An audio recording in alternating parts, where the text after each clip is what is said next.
Good evening everyone, welcome to the rankers. आज हम police constable के कुछ PYQs यहाँ पे सॉल्व करेंगे, उनकी प्रैक्टिस करेंगे एंड उनको डीपली एनालाइज करेंगे। तो इससे पहले हम स्टार्ट करें तो अभी द रैंकर्स अपना पुलिस कांस्टेबल का बैच लाने वाला है in partnership with Shimla fitness academy and ये 1 अगस्त से ऑफिशियली लॉन्च होने वाला है। इसमें आपको 100% अलाइंड सिलेबस मिलेगा HPPSC से एंड इसमें आपको लाइव एंड रिकॉर्डेड क्लासेस मिलेंगी, PYQs डिस्कशन करेंगे एंड डेली MCQs प्रैक्टिस भी करेंगे। तो ये बैच आपको बहुत ही ज़्यादा अफोर्डेबल प्राइस में मिलने वाला है, ओनली फॉर 1699 एंड हमारी ऐप के यहाँ पे QR कोड्स हैं, यहाँ से हमारी ऐप द रैंकर्स आप डाउनलोड कर सकते हैं एंड डिस्क्रिप्शन बॉक्स में भी आपको इसके लिंक्स अवेलेबल मिलेंगे, तो वहाँ से भी आप हमारी ऐप को डाउनलोड कर सकते हैं और वहाँ पे आपको हमारा जो बैच स्टार्ट होने वाला है फ्रॉम 1 अगस्त वो मिल जाएगा। तो वहाँ पे आप खुद को एनरोल कर सकते हो और अपनी जो प्रेपरेशन है उसको बूस्ट कर सकते हैं। तो चलिए अब स्टार्ट करते हैं अपने PYQs के सेशन को। इसको अच्छे से हम डिस्कस करेंगे यहाँ पे एंड एनालाइज करेंगे। So the first question is which of the following countries emerged winner of the men's hockey Asian Championship Trophy 2024? निम्न में से कौन सा देश एशियन पुरुष हॉकी चैंपियनशिप 2024 का विजेता रहा है? Your options are China, India, Japan and South Korea. तो आप अपना टाइम ले सकते हैं एंड ट्राई कर सकते हैं इसका आंसर करने का। तो इसका राइट आंसर होगा ऑप्शन बी,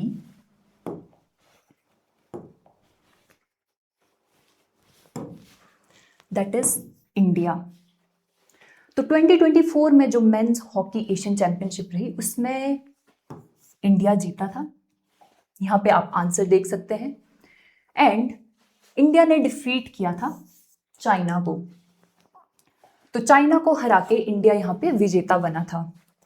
तो देखिए लास्ट कुछ सालों से हमें अपने कोई भी एग्जाम हो, HS का हो, HP पुलिस हो, पटवारी हो, वहाँ पे हमें 1 या 2 स्पोर्ट्स से रिलेटेड क्वेश्चन देखने को मिलते हैं। तो अभी हमें स्पोर्ट्स के क्वेश्चंस पे भी फोकस करना है ताकि अगर एग्जाम में इस तरह का क्वेश्चन पूछ लिया जाए तो हम लोग उसको इजीली अटेम्प्ट कर सकते हैं। और यहाँ से आप कुछ और भी स्पोर्ट्स जो भी अभी रिसेंटली न्यूज़ में चले हैं उनको भी ध्यान में रख सकते हैं। जैसे अभी रिसेंटली 2025 में ICC विमेन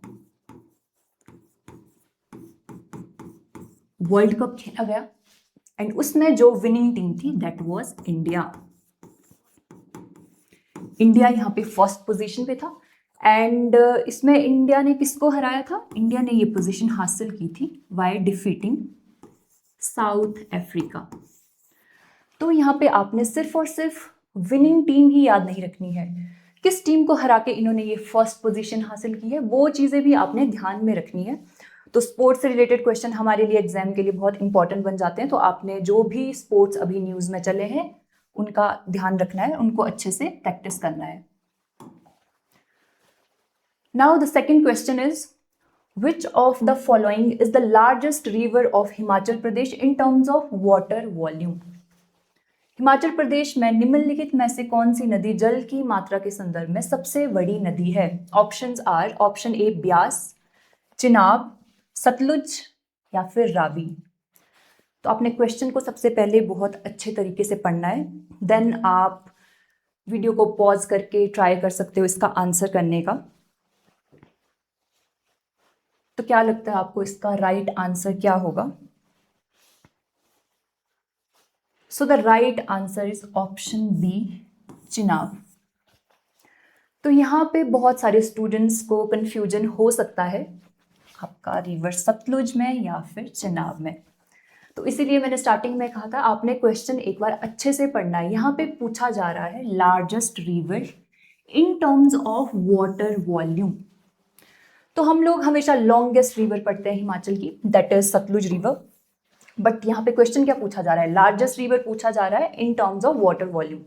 तो इसका आंसर होगा चिनाब। चिनाब हिमाचल की एक रिवर है जो सबसे ज़्यादा पानी होल्ड करती है। तो अगर बात रही लेंथ की, तो सबसे लंबी रिवर सतलुज हमें देखने को मिलती है। तो इसका राइट आंसर होगा चिनाब। ठीक है, आपने ध्यान रखना। And Sutlej is the longest river. ठीक है, ये काफ़ी कंफ्यूजिंग एक क्वेश्चन है। हम हमेशा लॉन्गेस्ट रिवर पढ़ते हैं हिमाचल की, बट कई बार हम क्वेश्चन को ध्यान से नहीं देखते और हम यहाँ पे टिक कर सकते हैं सतलुज। तो हमेशा पहली बात, आपने जो भी क्वेश्चन है उसको ध्यान से पढ़ना है। एंड सेकंड चीज़, इसमें हमने देखा कि वॉल्यूम चिनाब रिवर सबसे ज़्यादा होल्ड करती है, सबसे ज़्यादा वाटर की कैपेसिटी चिनाब रिवर की है। तो देखो, यहाँ से रिवर्स भी हमारे लिए काफ़ी इंपॉर्टेंट हो जाती हैं। आपके पुलिस के एग्जाम में भी रिवर से रिलेटेड काफ़ी क्वेश्चन पूछे जाते हैं। तो मेनली हिमाचल में 5 इंपॉर्टेंट रिवर्स हैं, जो कि देखो 4 तो यहीं पे मेंशन है आपके पास, ब्यास, चिनाब, सतलुज एंड रावी। तो कुछ इनके फैक्ट्स हमें ज़रूर पता होने चाहिए। जैसे सबसे पहले यहाँ पे ब्यास रिवर है, तो इसका ओरिजिन देखते हैं। तो इसका ओरिजिन होता है ब्यास कुंड से, नियर रोहतांग पास।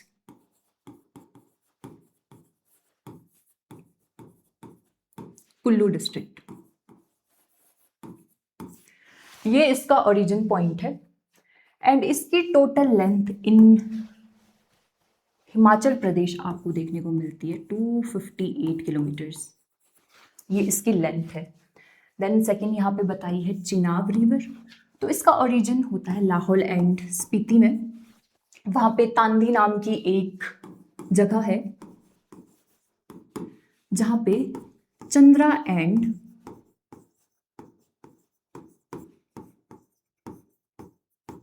भागा रिवर का कॉन्फ्लुएंस होता है, इसलिए इस रिवर को चंद्रभागा रिवर भी कहते हैं। एंड इसकी total length in Himachal Pradesh आपको देखने को मिलती है 158 kilometres. Then the third one is Sutlej river. इसका ओरिजिन पॉइंट है राक्षस ताल लेक,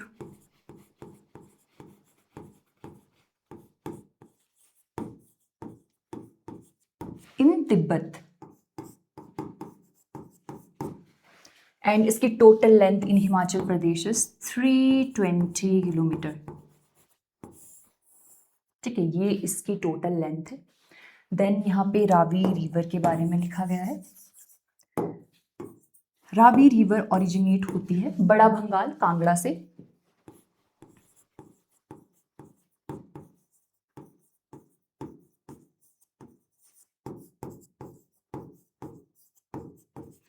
एंड इसकी total length in Himachal Pradesh is 122 kilometres. ठीक है, एंड एक जो रिवर यहाँ पे मेंशन नहीं है, दैट इज यमुना रिवर। इसका ओरिजिन पॉइंट है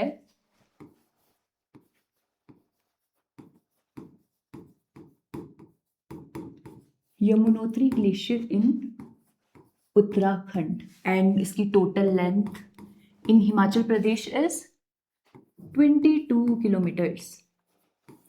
तो Yamuna river is the shortest river of Himachal Pradesh. And longest के लिए हमने देखी सतलुज रिवर, जिसकी total length in Himachal Pradesh is 320 kilometres. And रही बात लार्जेस्ट रिवर की, दैट इज चिनाब, एंड इसकी टोटल लेंथ है 158 किलोमीटर। एंड वॉल्यूम वाइज ये लार्जेस्ट रिवर है हिमाचल प्रदेश की। यहाँ से आपने ये चीज़ें याद रखनी है। जो यमुना रिवर है, ये पार्ट है यमुना, जो हमारी गंगा रिवर सिस्टम है उसको, ये उसकी ट्रिब्यूटरी है एंड उसका पार्ट है। बाकी जो हमारी रिवर्स हैं, ये इंडस रिवर के जो भी उसका पार्ट है, उसकी ट्रिब्यूटरीज हैं एंड उसका जो भी फ्लो है उसका पार्ट है। यहाँ से आपने ये चीज़ें याद रखनी है। यहाँ पे इसका आंसर था। अब नेक्स्ट आगे बढ़ते हैं। Now the third question is, where is the headquarters of UNESCO situated? UNESCO का मुख्यालय कहाँ पर स्थित है? Options are Geneva, New Delhi, Paris and Berlin. तो आपने अपना टाइम लेना है एंड आप इसको अटेम्प्ट करने का ट्राई कर सकते हैं। तो इसका राइट आंसर है ऑप्शन सी, पेरिस। यूनेस्को का जो हेडक्वार्टर है that is situated in Paris. यहाँ से हम देख सकते हैं कि जो भी इम्पोर्टेंट ऑर्गेनाइजेशंस हैं, इंटरनेशनल ऑर्गेनाइजेशंस, उनके हेडक्वार्टर्स भी एग्जाम में पूछे जाते हैं, तो आपको इसका भी एक बेसिक आइडिया होना चाहिए। तो यहाँ से हम कुछ और जो इम्पोर्टेंट इंटरनेशनल ऑर्गेनाइजेशन है उनके हेडक्वार्टर्स देख सकते हैं, जो अभी मुझे याद आ रहे हैं वो मैं आपको यहाँ पे प्रैक्टिस करवा देती हूँ। लाइक हमें देखने को मिलता है WTO, वर्ल्ड ट्रेड ऑर्गेनाइजेशन, इसका हेडक्वार्टर सिचुएटेड है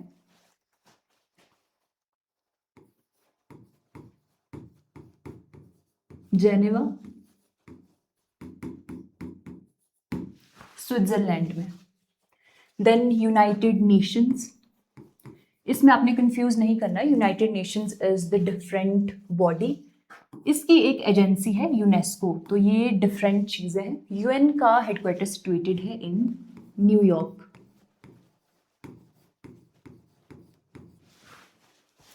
देन अभी कौन सी इंपॉर्टेंट है, FAO आप देख सकते हो, this is the Food and Agriculture Organization और इसका हेडक्वार्टर सिचुएटेड है इन रोम,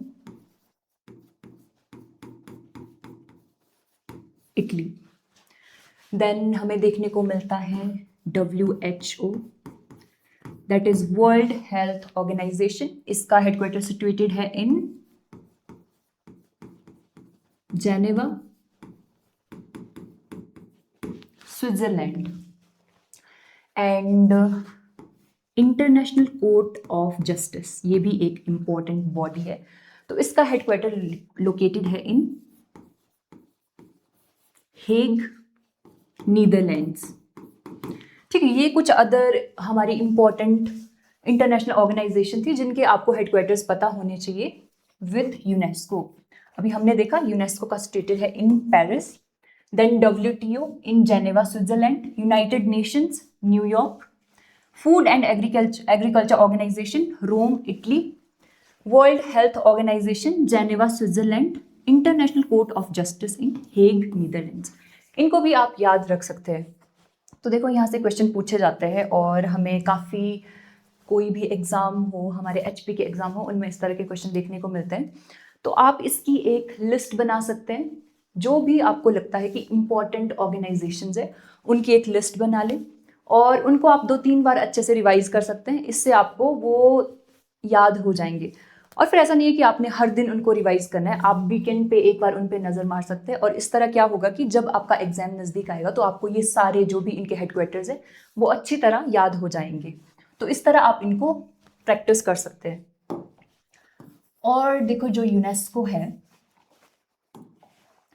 that is the United Nations Educational, Scientific and Cultural Organization. तो ये जो एजेंसी है ये एजुकेशन, साइंस, कल्चर, जो भी ये चीज़ें हैं इनके रिलेटेड काम करती है। और अब यहाँ से एक पॉइंट आता है, हिमाचल प्रदेश में भी हमें यूनेस्को की वर्ल्ड हेरिटेज साइट में कुछ साइट देखने को मिलती है इसकी लिस्ट में, तो वो हम यहाँ से याद कर सकते हैं कौन कौन सी है वो। हिमाचल में 2 ही ऐसी साइट्स हैं जो इसकी वर्ल्ड हेरिटेज लिस्ट में मेंशन है। So the first one is कालका शिमला रेलवे लाइन।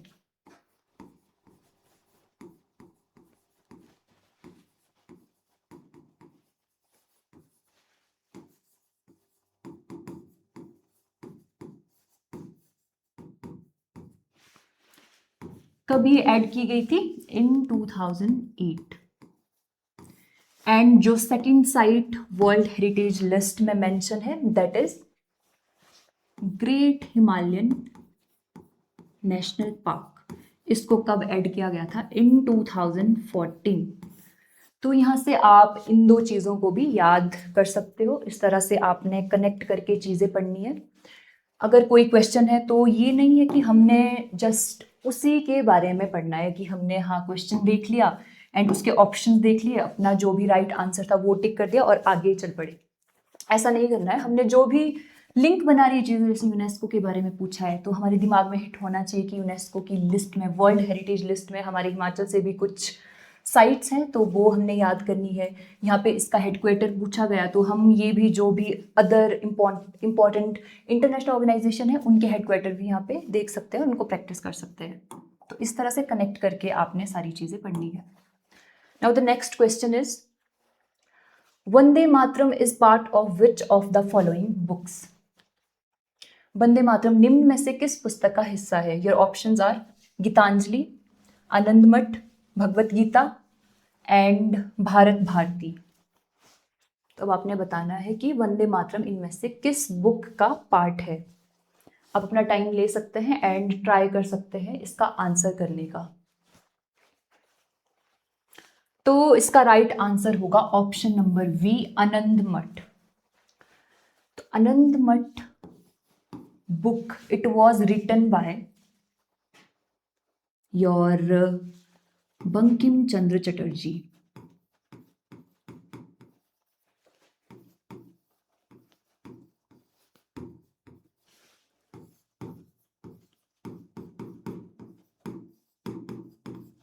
ठीक है, इन्होंने ये बुक लिखी थी, कब लिखी थी? पब्लिश की गई थी ये इन 1882 में। तो यहीं से हमने वंदे मातरम को लिया है, जो कि हमारा नेशनल सॉन्ग है।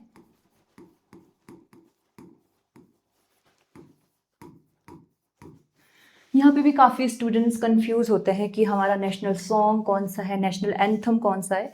तो हमें याद रखना है कि वंदे मातरम हमारा नेशनल सॉन्ग है एंड ये किसने लिखा है? ये बंकिम चंद्र चटर्जी जी ने लिखा है। देन जन गण मन,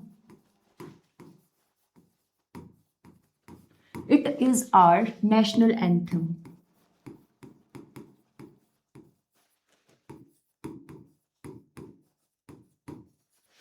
एंड ये किसने लिखा है? ये रविंद्रनाथ टैगोर ने लिखा है।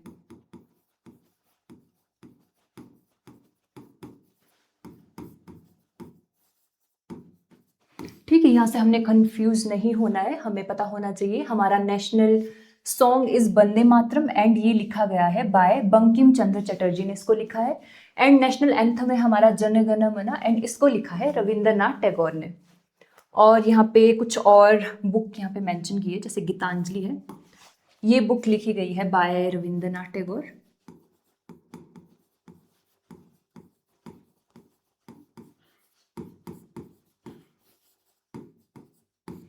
ठीक है, और इस बुक के लिए रविंद्रनाथ टैगोर को नोबेल प्राइज भी मिला है इन 1913 इन लिटरेचर। और ये इंडिया के फर्स्ट पर्सन बने थे जिनको नोबेल प्राइज मिला था गीतांजलि बुक के लिए।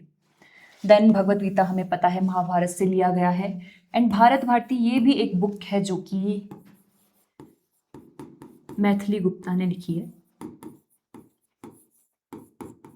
यहाँ से ये चीजें भी आप याद रख सकते हैं। हमने क्या देखा कि वंदे मातरम को कौन सी बुक से उठाया गया है? आनंदमठ से उठाया गया है।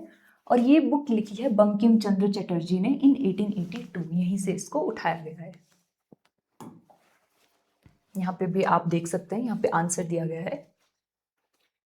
जो वंदे मातरम है, it was written by Bankim Chandra Chatterjee and is taken from his famous novel Anandamath से इसको लिया गया है। अब नेक्स्ट देखते हैं। Now the next question is, who among the following has been awarded the Jnanpith Award 2023? निम्नलिखित में से किसे ज्ञानपीठ पुरस्कार 2023 से सम्मानित किया गया? Options are Rambhadracharya, Gaurav Pandey, Devendra Kumar and Nandini Sen Gupta. तो आप ट्राई कर सकते हैं इसका आंसर करने का। सो the right answer is option number A, Rambhadracharya. इनको दिया गया था ज्ञानपीठ या जनपीठ अवार्ड 2023।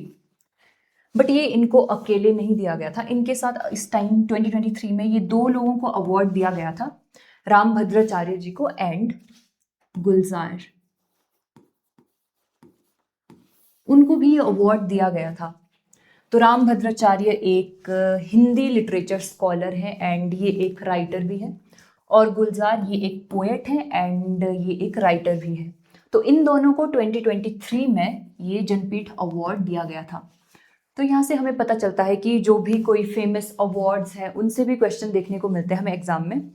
तो रिसेंटली कोई फेमस अवार्ड किसी फेमस पर्सनैलिटी को दिया गया हो तो आप वो चीज़ें भी याद रख सकते हैं। तो ज्ञानपीठ अवार्ड एक बहुत ही ज़्यादा इम्पोर्टेंट अवार्ड है इंडिया का। इसको this is India's highest literary award.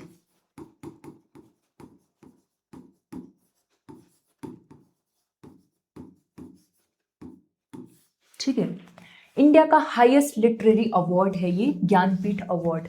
जैसे इंडिया का हाईएस्ट सिविलियन अवार्ड हमारा भारत रत्न है, उसी तरह से इंडिया का हाईएस्ट लिटरेरी अवार्ड है ज्ञानपीठ या जनपीठ अवार्ड।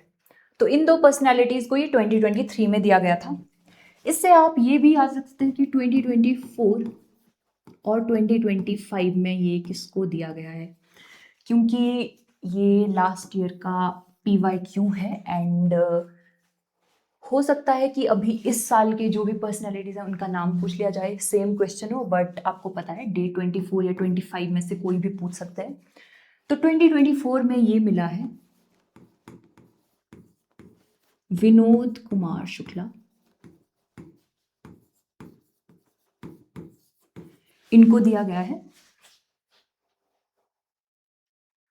एंड 2025 में ये किसको दिया गया है, ये आपके लिए होमवर्क है। आपने ये 2024 का मैंने आपको बता दिया, विनोद कुमार शुक्ला, जो कि ऑल्सो ये एक हिंदी के राइटर थे और एक लिटरेचर स्कॉलर भी थे। तो ये आप याद रख सकते हैं। एंड 2025 में किसको ये अवार्ड दिया गया है ये आपने सर्च करना है एंड फिर आपने याद भी रखना है। अब नेक्स्ट देखते हैं। तो यहाँ पे इसका एक एक्सप्लेनेशन दिया गया है कि जगत गुरु रामभद्राचार्य, जो कि एक लिरिसिस्ट, एंड गुलजार, इन दोनों को जॉइंटली अवार्ड दिया गया था 58th जनपीठ अवार्ड इन 2023। अब नेक्स्ट देखते हैं। Next question is the capital of United Arab Emirates known for its futuristic architecture and luxury shopping is. अपनी वास्तुकला और महंगे सामानों की खरीदी के लिए प्रसिद्ध संयुक्त अरब अमीरेट की राजधानी कौन सी है। इसमें आपके पास ऑप्शन दिए गए हैं Al Ain, Abu Dhabi, Dubai and Sharjah. तो आपने बताना है कि यूएई की कैपिटल कहां पे सिचुएटेड है। तो इसका राइट आंसर होगा option B, Abu Dhabi. UAE की कैपिटल सिचुएटेड है इन आबू धाबी। यहाँ पे आपने दुबई से कंफ्यूज नहीं होना है। दुबई एक सिटी है इन यूएई, बट इसकी कैपिटल लोकेटेड है आबू धाबी में। तो आप लोगों ने कैपिटल भी आप याद रख सकते हैं। जो कुछ फेमस कंट्रीज हैं जो ज़्यादा न्यूज़ में बनी रहती हैं, जो भी हैं उनके आप कैपिटल्स भी याद रख सकते हैं। तो यहाँ पे सऊदी अरेबिया कंट्री भी है। तो बहुत सारे स्टूडेंट्स कंफ्यूज होते हैं सऊदी अरेबिया एंड यूएई में। तो ये दोनों डिफरेंट कंट्रीज हैं। आपने आज मैप खोलना है, आप यहाँ पे इन दोनों की लोकेशन देख सकते हैं एंड इनकी कैपिटल्स भी आपने अच्छे से ध्यान रखनी है। ठीक है, यहाँ पे बताया गया है कि Abu Dhabi is the capital city of the UAE, while Dubai is more famous for shopping, Abu Dhabi is the political capital. Shopping के लिए फेमस आपको दुबई देखने को मिलेगा, but capital is Abu Dhabi. Next question देखते हैं। Sorry, the best state in horticulture 2024 was conferred on which of the following states in the Agriculture Leadership Award 2024? कृषि leadership पुरस्कार 2024 में निम्न में से किस राज्य को बागवानी में सर्वश्रेष्ठ राज्य 2024 पुरस्कार से पुरस्कृत किया गया। Options are Nagaland, Himachal Pradesh, Maharashtra and Jammu and Kashmir. तो 2024 में ये अवार्ड कौन सी स्टेट को दिया गया था। So the right answer is option number B, Himachal Pradesh. ये अवार्ड दिया गया था हिमाचल प्रदेश को। हिमाचल प्रदेश अपने एग्रीकल्चर के लिए वर्ल्ड वाइड काफ़ी फेमस है एंड इंडिया में इसे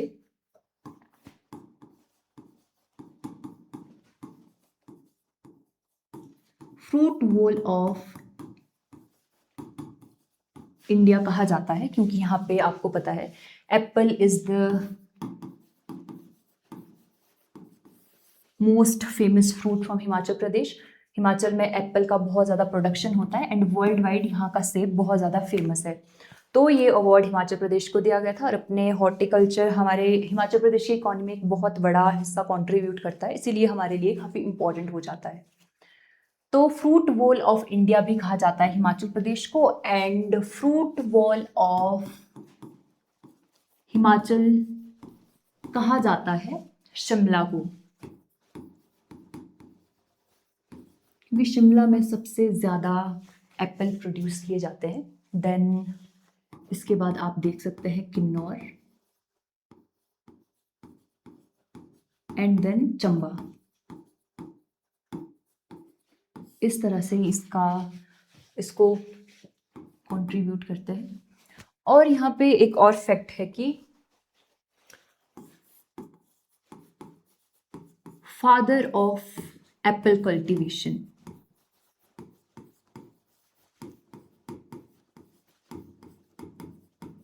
इन हिमाचल प्रदेश, ये हम किसे कहते हैं, फादर ऑफ एप्पल कल्टीवेशन। तो ये थे हमारे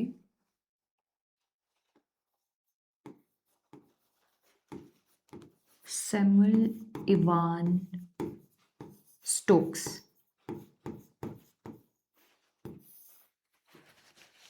इनको कहा जाता है father of apple cultivation in India. ये एक अमेरिकन थे, देन ये शिफ्ट हुए थे इन हिमाचल प्रदेश के शिमला में और कोटगढ़ में इन्होंने इंट्रोड्यूस किया था सेब। उसी के बाद यहाँ पे सेब की कल्टीवेशन स्टार्ट की गई।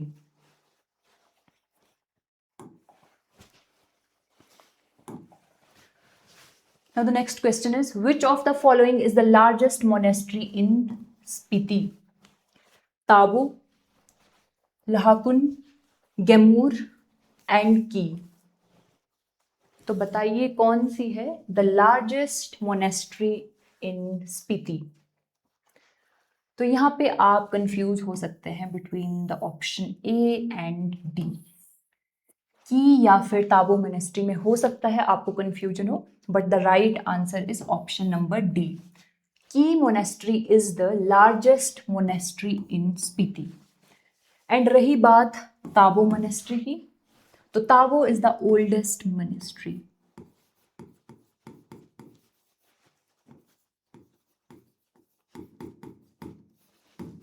इन हिमाचल प्रदेश एंड ये कब एस्टेब्लिश हुई थी, इन 996 AD। इतनी पुरानी है ये एंड ओल्डेस्ट मोनेस्ट्री है हिमाचल प्रदेश की एंड इसको अजंता ऑफ हिमालयाज भी कहा जाता है।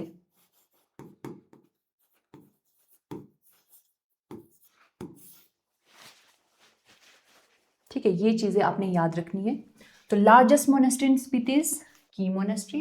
ताबो मोनेस्ट्री ये ऑल्सो लोकेटेड है लाहौल एंड स्पीति में एंड ये ओल्डेस्ट मोनेस्ट्री है हिमाचल प्रदेश की। कब एस्टेब्लिश हुई थी, 996 AD में ये एस्टेब्लिश हुई थी। देन हमने देखा इसको अजंता ऑफ हिमालयाज भी कहा जाता है एंड यहाँ पे लहाकुन मोनेस्ट्री है, ये सिचुएटेड है in Kinnaur and Gemur monastery it is also located in Lahaul and Spiti.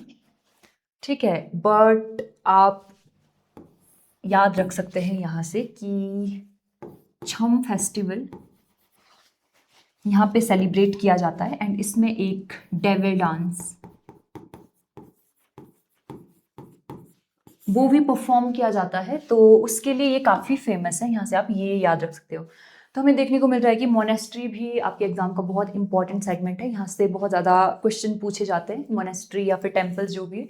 तो आपने जो भी अपनी फेमस मोनेस्ट्री मेनली आपको लाहौल एंड स्पीति एंड किन्नौर में ही देखने को मिलेंगी, तो वहाँ से आपने ये देखनी है, उनकी लोकेशन पता करनी है कि वो लाहौल एंड स्पीति में लोकेटेड है या फिर अपने किन्नौर में सिचुएटेड है, देन उनके बारे में कुछ की फैक्ट अगर आपको पता लगते हैं तो वो भी आप वहां से याद कर सकते हैं।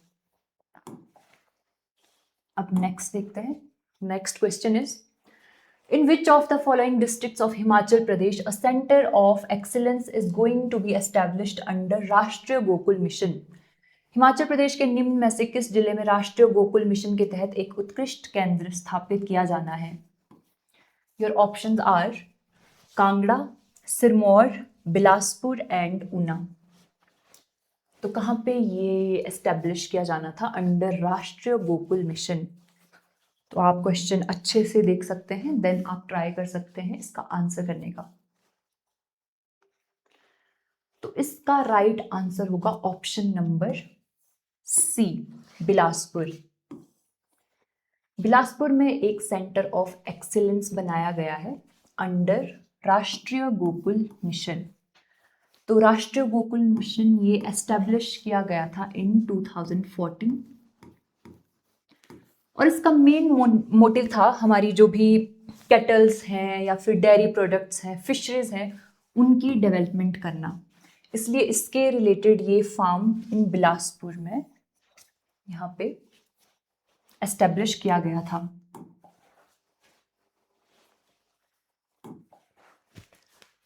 अब आज का हमारा लास्ट क्वेश्चन है, Netaji Subhash Chandra national institute of sports is located in which of the following places? Netaji Subhash Chandra राष्ट्रीय खेल संस्थान निम्न में से किस स्थान पर स्थित है? Options are Kolkata, Patiala, Bengaluru and Ahmedabad. तो यहां से आपने देखना है कि कहां पे ये स्पोर्ट्स इंस्टीट्यूट लोकेटेड है। तो आपका राइट आंसर होगा ऑप्शन नंबर बी, पटियाला। जो Subhash Chandra national institute of sports है ये लोकेटेड है पटियाला में एंड ये इंडिया का वन ऑफ द लार्जेस्ट एक स्पोर्ट्स इंस्टीट्यूट है। यहाँ पे काफ़ी तरह के स्पोर्ट्स, उनकी जो भी ट्रेनिंग हो वो यहाँ पे दी जाती है। और इसका ओल्ड नेम हमें NIS देखने को मिलता था, that is national institute of sports, but यहाँ से इसको रीनेम करके अब Netaji Subhash national institute of sports कर दिया गया है। तो आप यहाँ से कुछ फेमस या फिर कोई न्यूज़ में बने हुए इंस्टीट्यूट्स हैं हमारे, चाहे वो स्पोर्ट्स से रिलेटेड हो, किसी और चीज़ से रिलेटेड हो, वो भी याद कर सकते हैं। तो यहाँ पे हमने अपने जो भी 10 हमारे पिछले साल का जो पुलिस कांस्टेबल का पेपर हुआ है वो डिस्कस किए, हमने अच्छे से समझा, उससे लिंक करके हमने कुछ और इन्फॉर्मेशन भी यहाँ पे देखी। तो अगर आपके पास इससे रिलेटेड कोई एक्स्ट्रा इन्फॉर्मेशन है तो आप कमेंट सेक्शन में वो भी बता सकते हैं। अगर आपको लगता है कि आपको कुछ अदर इन्फॉर्मेशन पता है जो कि एग्जाम के लिए इम्पोर्टेंट हो सकती है, उसको भी आप कमेंट सेक्शन में मेंशन कर सकते हो। नाउ एट द एंड आप यहाँ पे देख सकते हैं, मैंने आपको स्टार्टिंग में ही बताया था कि 1 अगस्त से द रैंकर्स अपना HP पुलिस बैच ले आने वाला है and in collaboration with Shimla fitness academy. तो आप यहाँ से हमारे जो स्कैनर है उनको स्कैन करके हमारी जो ऐप है द रैंकर्स उसको डाउनलोड कर सकते हैं एंड डिस्क्रिप्शन बॉक्स में भी आपको लिंक्स अवेलेबल होंगे, वहाँ से आप हमारे बैच को ज्वाइन कर सकते हैं जो कि एक बहुत ही अफोर्डेबल प्राइस में आपको मिलेगा। और जो भी शिमला फिटनेस अकेडमी के स्टूडेंट्स हैं जो ऑलरेडी वहाँ पे एनरोल है उनके लिए यहाँ पे स्पेशल डिस्काउंट भी होगा, आप उसको भी देख सकते हैं। तो आप जल्दी इसको डाउनलोड कीजिए, वहाँ से हमारा बैच ज्वाइन कीजिए एंड अपनी प्रिपरेशन को और ज़्यादा बूस्ट कीजिए। So thank you very much.